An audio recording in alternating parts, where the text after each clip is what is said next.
പുതിയ തൊഴിൽ കോഡുകൾ ഭരണഘടനാ വിരുദ്ധമെന്ന് മുഖ്യമന്ത്രി പിണറായി വിജയൻ. തൊഴിൽ നിയമങ്ങൾ ലഘൂകരിക്കൽ എന്ന വ്യാജേന തൊഴിലാളികളുടെ നിയമപരിരക്ഷ എടുത്തു കളയുകയാണ് കേന്ദ്ര സർക്കാർ.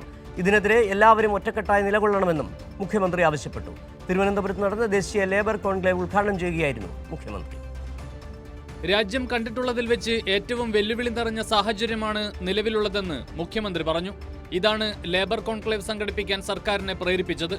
രാജ്യത്ത് തൊഴിൽ സുരക്ഷ എന്നത് പഴങ്കഥയായിരിക്കുന്നു. സ്ഥിരം തൊഴിൽ എന്ന ആശയത്തെ തന്നെ കേന്ദ്രം ഇല്ലാതാക്കുന്നു. തൊഴിൽ ചൂഷണത്തെ എതിർക്കാൻ കഴിയാത്ത സാഹചര്യമാണ് ലേബർ കോഡിലൂടെ ഉയർന്നുവരുന്നതെന്നും മുഖ്യമന്ത്രി കുറ്റപ്പെടുത്തി. പുതിയ തൊഴിൽ കോഡുകൾ ഭരണഘടനാ വിരുദ്ധമാണ്.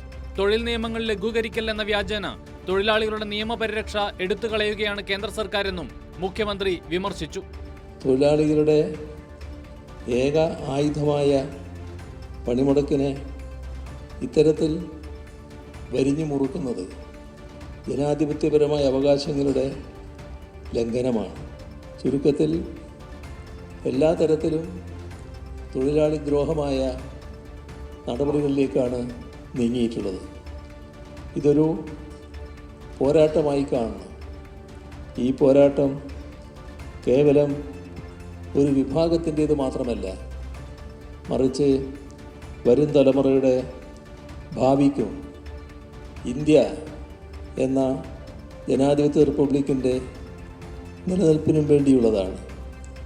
ജനാധിപത്യ ചർച്ചകൾ കൂടാതെയാണ് പാർലമെന്റിൽ ലേബർ കോഡ് പാസാക്കിയത്.